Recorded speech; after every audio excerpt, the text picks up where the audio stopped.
آپ نے فرمایا میں کوئی ایسے ویسا بادشاہ نہیں، کہا مجھے دھوکہ دینا مشکل ہے، کہا نہیں میں روپ بدلوں گا۔ حضرت اورنگزیب عالم کی بڑے نیک بادشاہ گزرے، بڑے پرہیزگار وہ بے روپیہ کہنے لگا میں روپ بدلوں گا، آپ نہیں پہچان سکیں گے۔ فرمایا چل جتنا تیرے اندر زور ہے لگا لے۔ حضرت نے اعلان کیا کہ میں نے فوجی بھرتی کر دے، 2 ماہ کے بعد ٹیسٹ ہوگا۔ وہ 2 مہینے دوڑتا رہا، رنگ روپ بناتا رہا، آیا ٹیسٹ دینے، 2-3 سپاہیوں کا امتحان لیا، اس کی باری آئی تو 10 روپے دیے، کہنے لگے تیرے آنے جانے کا کرایہ میں نے تجھے پہچان لیا ہے۔ کچھ دنوں کے بعد جانے لگے سفر پر تو بھکاری آ گئے خیرات مانگنے، اس نے بھی سارے منہ پر سیاہی مال لی، کپڑے پھاڑ لیے، سر کے بال منڈا لیے، پگے تک کٹا لی، بدرنگ ہو کے آیا، کاسا آگے کیا تو حضرت نے 10 روپے ڈالے، کہنے لگے تیرے آنے جانے کا کرایہ میں نے پہچان لیا ہے۔ کچھ دن گزرے تو ٹیچر کی ضرورت تھی، اس نے منہ بڑی کر لی، داڑھی نکلی لگا لی، سر پہ جنا کیپ پہن لی، ایک شیروانی لے لی اور ہاتھ میں چھڑی پکڑ کے آیا، کہنے لگا میں استاد ہوں، 2-4 بندوں کا امتحان لیا، اس کی باری آئی تو 5 روپے دیے، 10 روپے دیے، کہا تیرا کرایہ میں نے پہچان لیا۔ 2 سال گزر گئے، وہ جب بھی آتا حضرت پہچان لیتے۔ ایک دن سفر پہ جا رہے تھے، بہت بڑا لشکر تھا، جہاد کرنے جا رہے تھے اورنگزیب عالم کی، تو دیکھا ایک پہاڑی ہے، پہاڑی پہ لوگ جا بھی رہے ہیں آ بھی رہے۔ اورنگزیب عالم کی پوچھنے لگے یہاں کیا ہے؟ کہنے لگے بابا جی بیٹھے ہیں دعا کرتے ہیں، اللہ کے نیک بندے ہیں۔ اورنگزیب کہنے لگے یار پرانے لوگ سارے ہی اللہ والوں کو مانتے، یہ بھی مصیبت آئی ہے جتنی نہیں آئی ہے، سارے لوگ ہی مانتے۔ کہنے لگے ذرا میں دعا نہ کرا لوں، بچے کام جا رہا ہوں۔ اورنگزیب بادشاہ تھے، بادشاہ لوگ نازک مزاج ہوتے ہیں، گھوڑے سے اترے، بڑی مشکل سے پہاڑی پہ چڑھے، اوپر گئے تو لائن لگی ہے، بابا جی غار میں بیٹھے، کہنے لگے میں نے ملنا، میں اورنگزیب ہوں۔ انہوں نے کہا ہمارا بابا اس طرح کا پیر نہیں کہ امیر آئے تو رنگ اور ہو، غریب آئے تو اور ہو، یہاں اگر ملنا ہے تو لائن میں لگ جاؤ، سب ایک جیسے۔ اب لائن میں کھڑے ہو گئے، 50 آدمی آگے تھے، کہتے ہیں 51واں نمبر تھا، تھک گیا دھوپ میں کھڑا کھڑا۔ جب میں پہنچا غار کے دہانے تو میں نے بابا جی کے چہرے پہ نظر ڈالی تو بڑا نورانی چہرہ، بڑی خوبصورت لب و لہجہ۔ میں نے کہا میرے جیسا آدمی بھی پگڑی باندھ لے تو اچھا لگنے لگ جاتا ہے، بڑا خوبصورت انداز۔ کہتے ہیں میں ان کے پاس اتحیات کی حالت میں بیٹھ گیا، میں نے کہا حضور میں جا رہا ہوں جہاد کرنے، دعا کرنا۔ بزرگوں نے ہاتھ اٹھائے، اللہ اس کی مدد فرما، دین کو غلبہ عطا فرما، اس سے دین کا سچا پکا سپاہی بنا۔ پھر تھپکی دی، 2-4 نصیحتیں بھی کر ڈالی، دیکھنا ظلم نہ کرنا، زیادتی نہ کرنا، جب تم جیت کر نہ کرنا، غرور نہ کرنا، نصیحتیں بھی کر دی۔ کہتے ہیں اب جب میں اٹھا تو 2-4 دینار بطور نذرانہ مسلح کے نیچے رکھے، اور الٹے قدم جب میں غار سے اترا انہوں نے رومال جھاڑا اور اٹھ کے کھڑے ہو گئے، کہنے لگے آج نہیں تو نے پہچانا، آج نہیں تو نے پہچانا، میرا انعام بنتا ہے، آج نہیں پہچانا، لا پیسے۔ اورنگزیب کہنے لگا یار تو نے حد کر دی، کہاں چڑھا کہاں کھڑا رہا، دھوپ میں تھک گیا، کمال کر دی بھائی تو نے، بتا تو کیا لے گا، اب تو جلدی بتا، کتنے لوگ پیچھے دھوپ میں کھڑے ہیں، لشکر سارا کھڑا ہے، کیا لے گا؟ اس نے کہا سب سے قیمتی ہیرے وہ ہے جو تیرے سر کے تاج میں لگے ہوئے، مجھے تیرا تاج چاہیے۔ او بھائیو سننا اور یاد رکھنا، میرے اعلیٰ حضرت کہتے ہیں بادشاہ نے سر کے اوپر سے تاج اتارا، بہروپیے کے قدموں میں رکھا اور کہنے لگے یہ لے، اور یہ تو تیرا مانگنے پر میں نے دیا ہے نا، میں واپس آتا ہوں تو آنا میں اپنی مرضی سے بھی تجھے دوں گا، تو نے اورنگزیب جیسے بندے کو دھوکہ دیا، آنا میں اس وقت بھی دوں گا۔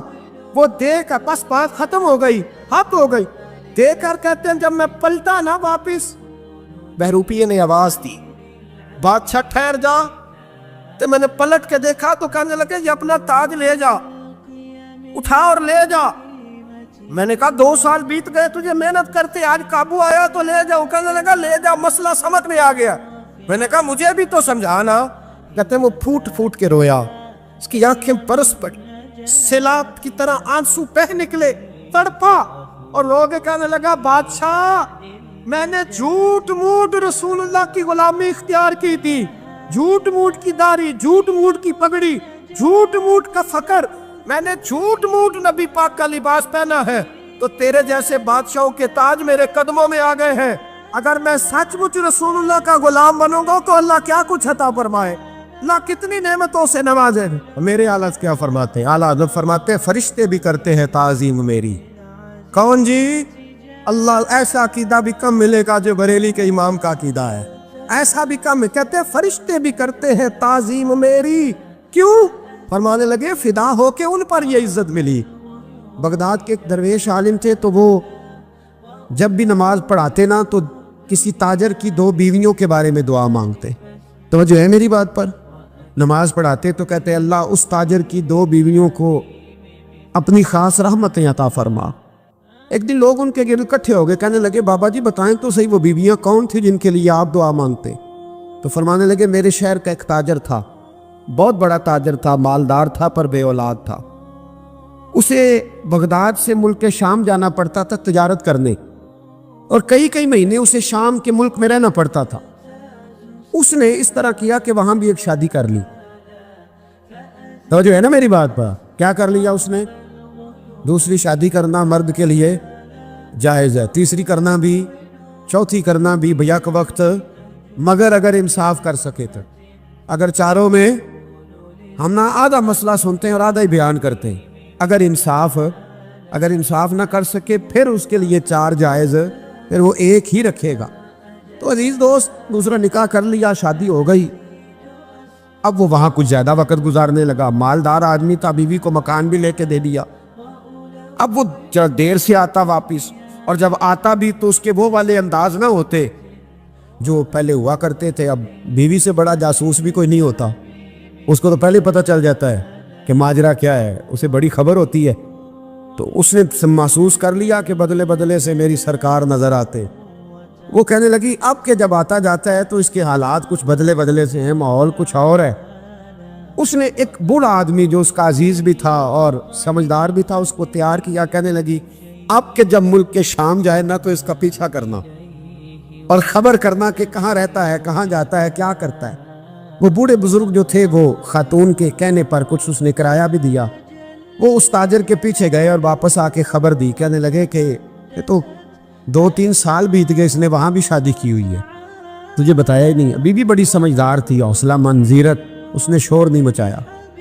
اس نے کہا کہ میں نا اب جب آئے گا نا تو طریقے سے بات کروں گی اور پوچھوں گی کہ ایسا کیوں کیا. اور یہ بھی اس نے آ کے بتایا کہ اگر تیرے ساتھ نکاح کے بعد اسے اولاد نہیں ملی تو اولاد وہاں بھی کوئی نہیں. یہ مکمل تفصیلات. اب جب اس دفعہ خامند آیا تو آتے ہی وہ بیمار ہو گیا, کمزور ہونے لگا. اب خاتون نے مناسب نہیں سمجھا کہ آتے ہی دڑام سے میں اس کے سر پر یہ پھوڑ دوں کہ تو نے نکاح کیا ہوا ہے اور مجھے بتایا نہیں. وہ ذرا تسلی میں رہی, کچھ وہ بیمار تھا, حوصلہ رکھا, خدمت کرتی رہی. کچھ دن گزرے تو وہ تاجر انتقال کر گیا, فوت ہو گیا. اب راز کھل نہ سکا, عدت گزاری, اور جب سارا مال جمع کیا نا تو اشرفیوں کی بوریاں بھر گئی. سارا مال اس بی بی کا, 4 بوریوں میں اشرفیاں, 4. یہاں تو پیٹ کا دوزخ ہے, معاذ اللہ, بھرتا ہی نہیں. حال من مزید. وہ جو کہتے تھے نا کہ بس باہر چلا جاؤں اور باہر میں کچھ تھوڑے سے پیسے کما کے 2-3 سال میں لوٹ آؤں گا, پھر یہاں آ کے کوئی کاروبار کروں گا. وہ گئے ہیں تو واپس نہیں آئے. وہ جو کہتے تھے نا بس میں نے اتنا سا کاروبار کرنا ہے کہ مکان بن جائے, انہوں نے 4 مکان بھی بنا لیے ہیں, لیکن بریک حل میں مزید کی دوڑ ہے. اب 4 بوریاں اس عورت نے چھپائے رکھی. کوئی بندہ نہیں جانتا بغداد میں کہ ملک کے شام میں تاجر کی دوسری بیوی بھی ہے. جب وہ فارغ ہوئی تو اس نے اس بوڑھے جاسوس کو پھر بلایا اور 2 بوریاں اونٹ پہ رکھی, خود بھی ساتھ بیٹھی اور ملک کے شام گئی. اللہ اکبر. وہ بزرگ کہتے میں ایسے نہیں دعا کرتا. اس کو جا کے کہنے لگی میں اکیلی وارث نہیں ہوں, آدھے کی وارث تو بھی ہے. میں اکیلی وارث نہیں, یہ تقسیم وراثت ہے, آدھی کی وارث تو بھی ہے. تو رکھ اپنے پیسے, مجھے پتہ ہے اس نے نکاح کیا تھا پر مجھے بتایا نہیں تھا, تو رکھ اپنے پیسے, میں تجھے دے رہی ہوں, آدھے تیرے ہیں آدھے میرے ہیں. اس نے نظر اٹھائی تو رو پڑی. کہنے لگی نہیں اب یہ سارے تیرے ہی ہیں. اگر تو اللہ سے ڈرتی ہے تو میں بھی رب سے ڈرتی ہوں. اگر تو مصطفیٰ کریم کا کلمہ پڑھتی ہے تو میں بھی اسی نبی کی ماننے والی ہوں. کہا بات کیا ہے, میرا کیوں ہے سارا؟ تو وہ خاتون کہنے لگی وہ 2 سال 3 سال سے میرے ساتھ نکاح تھا اور اس نے بتایا تھا مجھے کہ میری بیوی بھی ہے, اور میں غریب تھی تو میرے والدین کو بھی بتایا تھا کہ میری دوسری شادی ہے. یہ مکان اس نے مجھے لے کے دیا تھا, میرے تمام اخراجات وہ پورے کرتا تھا, نان و نفقہ کا خیال رکھتا تھا. لیکن اب کہ جب وہ آیا تو وہ بیمار تھا. اس نے مجھے بتایا کہ مجھے طبیب نے بتایا ہے کہ میں شدید بیمار ہوں, شاید بچ نہ سکوں. تو کہنے لگی وہ مجھے کئی لاکھ روپے بھی دے گیا اور جاتے دفعہ مجھے طلاق بھی دے گیا، فارغ کر گیا۔ کہنے لگا تو جہاں چاہے میرے بعد نکاح کر سکتی ہے، اور کہنے لگا میں چاہتا تھا پہلی بیوی کو بتا دوں، موقع نہیں بنا اور اس کا دل نہ ٹوٹے، بتا نہیں پایا، لہذا وہ مجھے ڈھیر سارے پیسے دے چکا ہے، سارا میرا حصہ مجھے پہلے سے دے چکا ہے میری بہن۔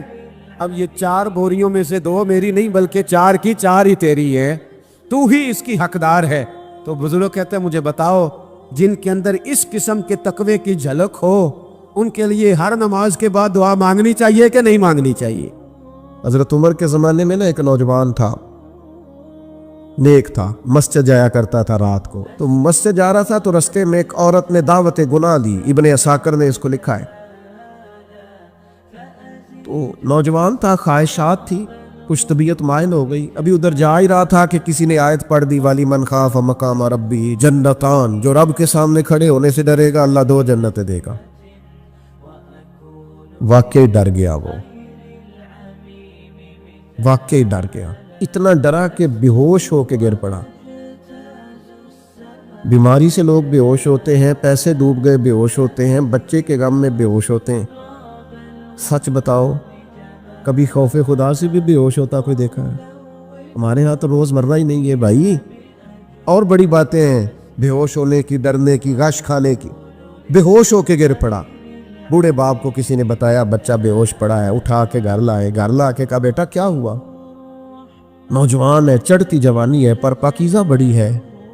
کہنے لگا ابا جی گناہ کی طرف چلا گیا تھا پر میں نے آیت سن لی جو اللہ کے سامنے کھڑے ہونے سے ڈرے گا رب 2 جنتیں دے گا، میں ڈر گیا تھا، رب واقعی 2 جنتیں دے گا۔ باپ رو پڑے، ابا جی کی آنکھوں میں آنسو آئے اور کہا پتر اللہ بڑا مہربان ہے، اس کے بعد سچے ہیں، واقعی 2 جنتیں دے گا۔ اس نے پھر ایک چیخ ماری اور اس طرح کی ماری کہ اس کی روح ہی پرواز کر گئی، روح ہی پرواز کر گئی۔ کشتگان خنجر تسلیم را، عشق کی خنجر سے قتل ہو گئے لوگ۔ صبح حضرت عمر کو پتہ چلا کہ انہوں نے تو رات جنازہ بھی پڑھ دیا، تدفین بھی کر دی۔ جناب عمر فرمانے لگے اتنا نیک نوجوان خوف خدا سے دنیا سے چلا گیا، مجھے کیوں نہیں بلایا میں جنازہ پڑھتا؟ فاروق اعظم فرما رہے ہیں میرا شوق تھا میں اس کا جنازہ پڑھتا۔ کہ حضور آپ کو تکلیف نہیں دی؟ فرمایا بتاؤ قبر کہاں ہے؟ تے کامل پیر اونا دے باہو قبر جنا دی جیوے۔ حضرت فاروق اعظم قبر پہ تشریف لے گئے اور کھڑے ہو کے فرمانے لگے نوجوان مجھے امید ہے میرے رب نے تجھے 2 جنتیں دی ہوں گی۔ ابن عساکر کھول کے دیکھو تاریخ بغداد نے کیا لکھا ہے۔ حضرت سیدنا فاروق نے فرمایا امید ہے 2 جنتیں دی ہوں گی، قبر کے اندر سے بولا کامل پیرونا دے باہو قبر جنا دی جیوے، قبر کے اندر سے بولا۔ کہنے لگا حضور امید والی بات نہیں، رب کے وعدے سچے ہیں، اس نے واقعی مجھے 2 جنتیں عطا فرمائی، 2 جنتیں دی ہیں، میں نے اپنے مالک کو راضی پایا۔ ہمارے صوفیاء تصوف میں ایک جملہ بولتے ہیں کہ تیرا تو فقر فقر بوزر ہے، یعنی جن کو صحیح درویش کہتے ہیں نا، صحیح درویش۔ مولا علی شیر خدا رضی اللہ تعالیٰ عنہ فرمایا کرتے 2 ہی تو بندے ہیں جو رب کے رستے میں کسی شے کی پرواہ نہیں کرتے۔ حضور کون سے؟ فرمایا ابو ذر غفاری ہے اور دوسرے علی المرتضیٰ ہے۔ مولا علی فرمایا کرتے یہ نا مسلمانوں میں سے 4تھے یا 5ویں مسلمان ہیں، شروع سے ایک سلیم الطبع آدمی، کچھ لوگ طبع بڑے نفیس ہوتے ہیں، طبعی اللہ کی طرف سے شروع سے ہی۔ ان کا جو قبیلہ تھا بنو غفار وہ راہزنی کرتا تھا، لوگوں کو لوٹ لیتا تھا، شروع میں یہ کام کیا لیکن جب کچھ لوگوں کی چیخیں کانوں میں گئیں تو چھوڑ دیا، فرمایا نہیں یار طبیعت نہیں مانتی، اور نبی پاک کا کلمہ پڑھنے سے پہلے ہی بتوں کی پوجا چھوڑ کے رب کی عبادت شروع کر دی۔ لوگ پوچھا کرتے تھے آپ عبادت تو کرتے تھے پر منہ کدھر کرتے تھے؟ فرماتے تھے جدھر وہ کرا لیتا تھا کر لیتے تھے۔ کسی نے انہیں بتایا کہ مکے میں ایک شخص ہیں جنہوں نے اعلان نبوت کیا ہے، آپ کی طرح کی باتیں کرتے ہیں۔ انہوں نے اپنے بھائی کو بھیجا، ان کا نام انیس تھا، پتہ کر کے واپس آئے، بھائی کہنے لگے ابو ذر ان کا نام جندب ہے، اصل میں ذر ان کے بیٹے کا نام ہے اور کنیت سے زیادہ معروف ہیں، ابو ذر غفاری کہلاتے ہیں۔ فرماتے ہیں کہ بھائی نے آ کے بتایا کہ وہ نیکی کا حکم دیتے ہیں، برے کاموں سے منع کرتے ہیں، صلہ رحمی کا پیغام دیتے ہیں، لیکن لوگ سارے مخالف ہیں. یہ چیز بھی بڑی کاؤنٹ ہوتی ہے, اسے نہ کاؤنٹ کیا کریں. لوگوں کی ترجیحات بدلتی ہیں, صبح کچھ, دوپہر کچھ, شام کچھ, اسے نہ کاؤنٹ کریں. انہوں نے اس بات کو کاؤنٹ کر کے بتایا کہ لوگ ان کے جو ہے نا وہ مخالف ہیں سارے. تو حضرت ابو ذر غفاری کہنے لگے مجھے تسلی نہیں ہوئی, میں خود جا کے پتہ کروں گا.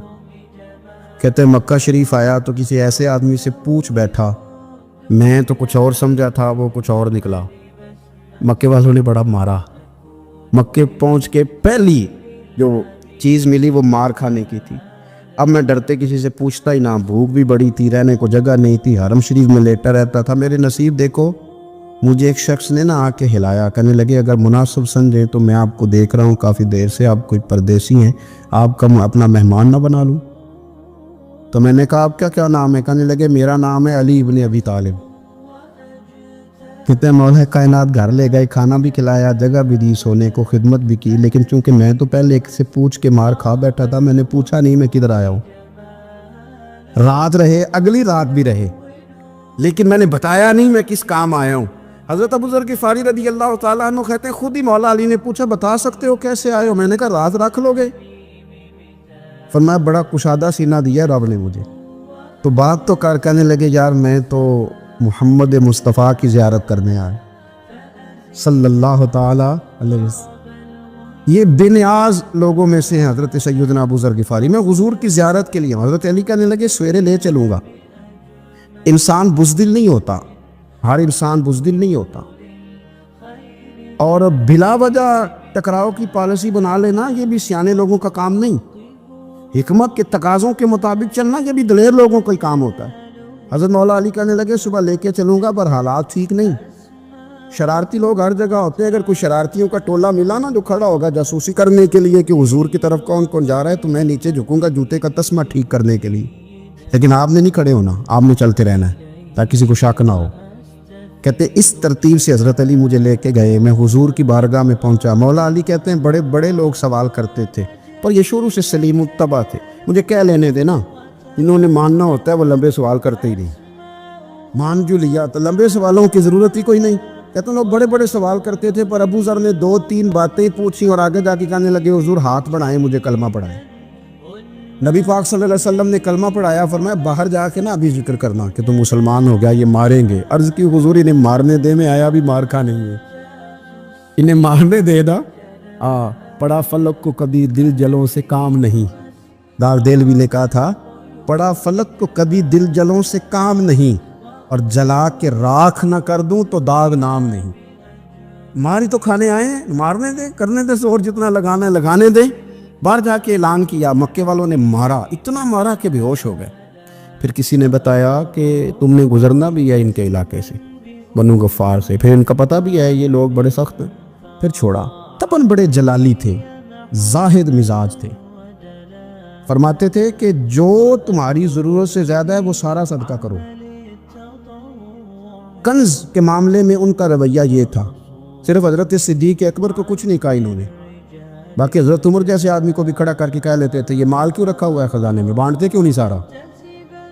اور جناب عثمان غنی رضی اللہ تعالیٰ عنہ کے ساتھ تو باقاعدہ کئی دفعہ اس موضوع پر گفتگو کی. وہ کہتے تھے کہ جب اللہ کہتے ہیں قرآن میں کہ مال دولت جمع نہیں کرنی, تو وہ جو لوگ تھے وہ بھی بڑی شانوں والے تھے. وہ کہتے تھے کہ اللہ نے جب زکوٰۃ فرض کی تو مال جمع ہوتا ہے تو زکوٰۃ فرض ہوتی ہے نا, یا فطرانے کا کہا تو مال ہوتا ہے تو فطرانہ آتا ہے نا. تو آپ جو کہہ رہے ہیں وہ ٹھیک ہے, پر آپ اعلیٰ بات کر رہے ہیں تقوی کی, سارا بانٹو. تو حضرت ابو ذر غفاری کہتے تھے چلو ٹھیک ہے تمہاری بھی بات مان لیتا, پر یہ بتاؤ مدینے والے کا اپنا طریقہ کیا ہے؟ کہ بھائی حضور کا طریقہ تو وہی ہے جو آپ بتا رہے ہیں. تو فرمانے لگے پھر اس رستے نہ چلے جو رستہ مدینے والے رسول کا ہے. اور حضور سے, نبی پاک سے عشق کرتے بڑا کھل کے. یہ صحابہ صفہ میں سے تھے. کلمے پڑھنے کے بعد چونکہ طبیعت جلالی تھی تو حضور نے بھیج دیا, فرمایا واپس جاؤ اپنے قبیلے میں تبلیغ کرو. واپس گئے, بھائی کو مسلمان کیا, والدہ کو مسلمان کیا, قبیلہ سارا مسلمان کیا, وہیں رہے. ہجرت مدینہ کے بعد آئے تبوک کے موقع کے قریب, اور حضور نے صحابہ صفہ میں رکھ لیا. نوکری کرتے مدینے والے رسول کی, دلیر آدمی تھے, بڑا قبیلہ تھا, پر ڈیوٹی کرتے, ڈیوٹی خدمت کرتے. ایک بیٹا تھا زار اس کا نام تھا, اس کی ڈیوٹی لگائی تم نے میرے نبی پاک کے اونٹ چرانے.